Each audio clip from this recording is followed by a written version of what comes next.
আজকে আমাদের গন্তব্য হচ্ছে গিয়ে চিয়াংচো আইল্যান্ড।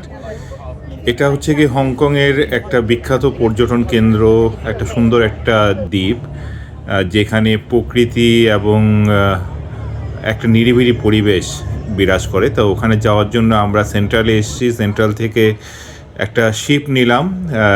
এখানে হচ্ছে গিয়ে স্পিড শিপ আর একটা অর্ডিনারি শিপ, দুই রকমের শিপ পাওয়া যায়। তো আমরা স্পিড শিপই নিলাম।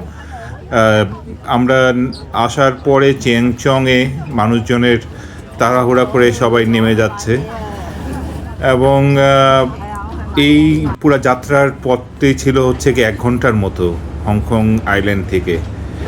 তা এই 1 ঘন্টার সমুদ্র যাত্রাটাও আসলে উপভোগ্য ছিল। আজকে উইকডে হওয়া সত্ত্বেও বেশ ভালো পর্যটকের সমাগম এই দ্বীপে। পাহাড় এবং সমুদ্র বেষ্টিত দ্বীপটি পর্যটকদের কাছে বিশেষভাবে আকর্ষণীয়। দ্বীপের মানুষজনের মূল জীবিকা হচ্ছে গিয়ে মৎস্যজীবী এবং কৃষিজীবী। এখন পর্যটকদের আগমনে অনেকেই এই পর্যটন ব্যবসার সাথেও জড়িত, পর্যটন বা হোটেল রেস্তোরাঁর ব্যবসার সাথেও জড়িত হয়েছে।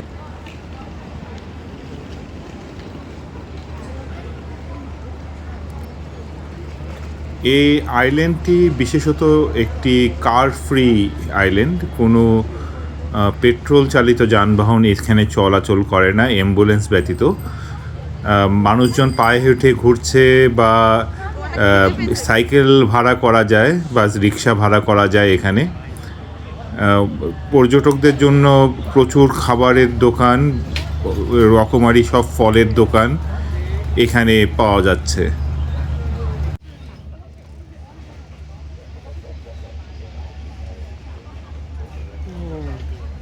পর্যটকদের জন্য আরও রয়েছে বাহারি সব আকর্ষণীয় দোকান, যেখানে পর্যটকদের সুবিধার জন্য ক্যাপ, জামা কাপড় এসব পাওয়া যায়। একদিকে আপনি হেঁটে চলবেন এইসব দোকানপাট, আর অন্যদিকে হচ্ছে গিয়ে এই ফিশিং বোটগুলো আপনাকে অভিভূত করবে।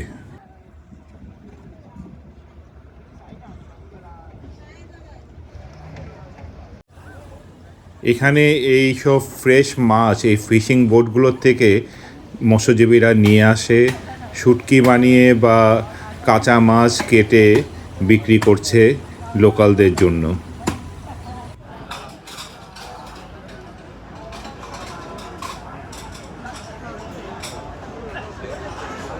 এই তাজা মাছ দিয়েই এই রেস্তোরাঁগুলোতে পর্যটকদের জন্য তৈরি করা হয় রকমারি খাবার।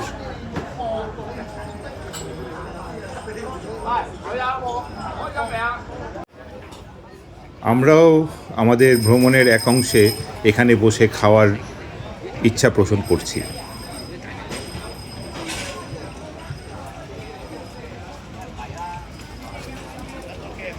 রৌদ্রোজ্জ্বল এই দিনটি এই দ্বীপে ভ্রমণ করার জন্য সবচেয়ে ভালো দিন। হাঁটতে হাঁটতে আমরা চলে এলাম এখানকার প্যাকতাই টেম্পলের প্লেগ্রাউন্ডে। আমরা এখন যাব মন্দিরের দিকে, আর যাওয়ার পথে কিছু স্ট্রিট সাইড খাবারের দোকানে রকমারি খাবার বানানোর যে প্রক্রিয়া তা উপভোগ করতে লাগলাম।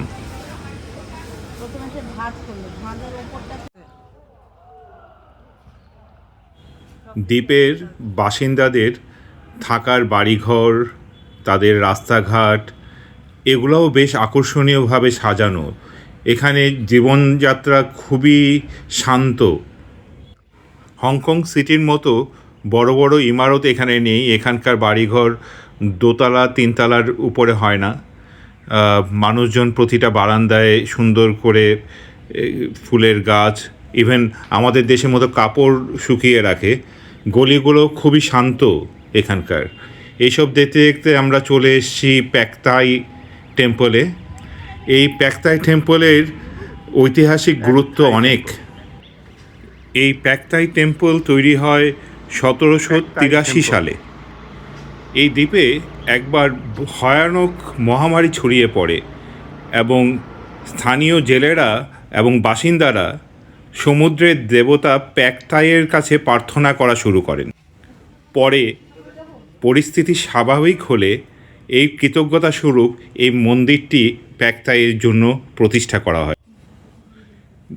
বিশ্বাস করা হয় এই দেবতা আবহাওয়া এবং দুর্যোগ থেকে দ্বীপবাসীকে রক্ষা করেন, আর তাই মৎস্যজীবী সমাজের কাছে এই দেবতার গুরুত্ব অত্যন্ত বেশি। বিভিন্ন রীতি রেওয়াজে দ্বীপবাসীরা এই প্যাকথাই টেম্পলে তাদের প্রার্থনা এবং আরাধনা করে থাকেন। মন্দিরের ভিতরের এই সংগ্রহশালায় আপনি দেখতে পারবেন একটি লোহার বিশাল তলোয়ার এবং এই দ্বীপের কিছু ইতিহাস।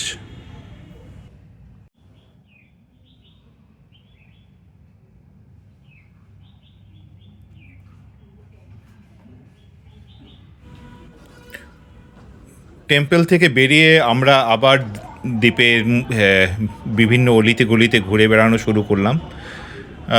অনেক কিছু দেখার, উইন্ডো শপিং, অনেক মানুষজন আনন্দ করছে চাইনিজ নিউ ইয়ারের সময়। সো এখানে একটা ফেস্টিভ মুড এসছে এই মুহূর্তে, সবখানে অনেক অনেক ডেকোরেশন।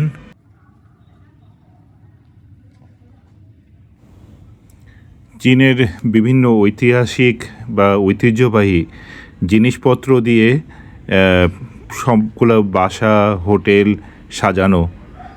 রিয়েলি এই চাইনিজ নিউ ইয়ারের সময় এখানে আসাটা একটা রাইট ডিসিশন বলা যেতে পারে।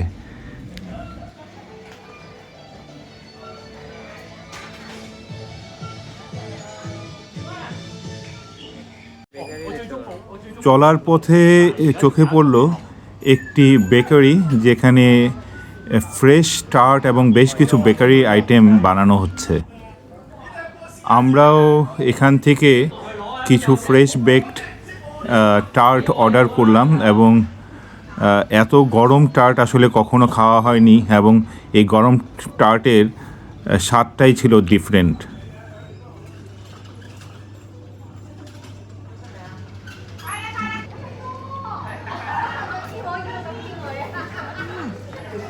পুরা গরম।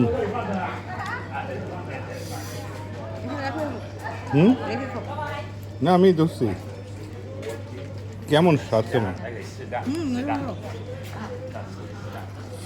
ও আইল্যান্ডের মধ্যে ফ্রেশ বেক।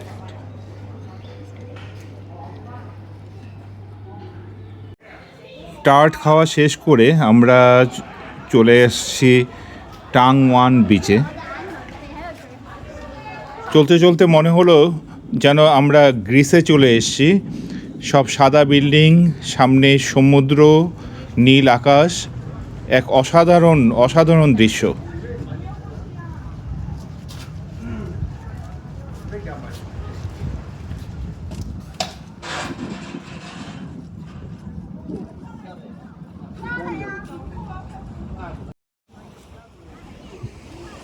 এই বিচের পরিবেশ বেশ শান্ত, পরিষ্কার জল। বিচের মধ্যে তেমন কোনো ময়লা বা নোংরা আবর্জনা নেই। জনসমাগমও তুলনামূলক অনেক কম। আমরা এই বিচে বসে বেশ কিছুটা সময় কাটালাম। এখানে দূরে শহর দেখা যাচ্ছে, মাঝখানে সমুদ্রের জলরাশি, আর এখানে বিভিন্ন রকমের ওয়াটার স্পোর্ট অ্যাক্টিভিটি করা যায়, সেই ব্যবস্থাও করা আছে। তো সব কিছু মিলে এখানে বেশ কিছুটা সময় কাটানোর জন্য খুবই পারফেক্ট একটা ডেস্টিনেশন।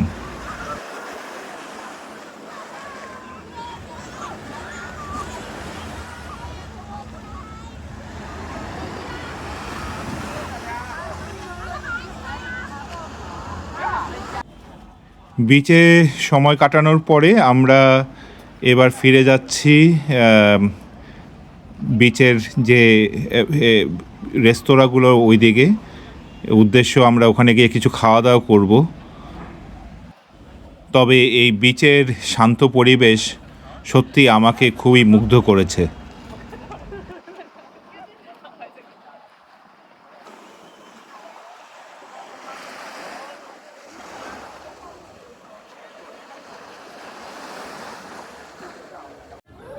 একটি জায়গায় এসে আমাদের চোখ আটকে গেল, লাভ লক।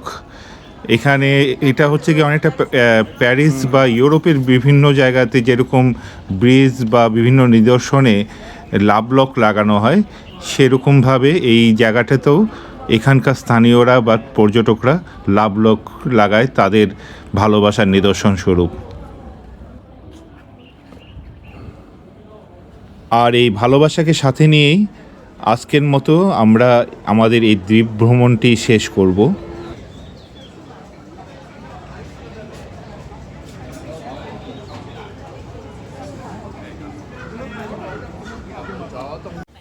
বিকেলের পড়ন্ত সূর্যের আলো বেশ উপভোগ্য ছিল এই বিকেলবেলাটিতেও।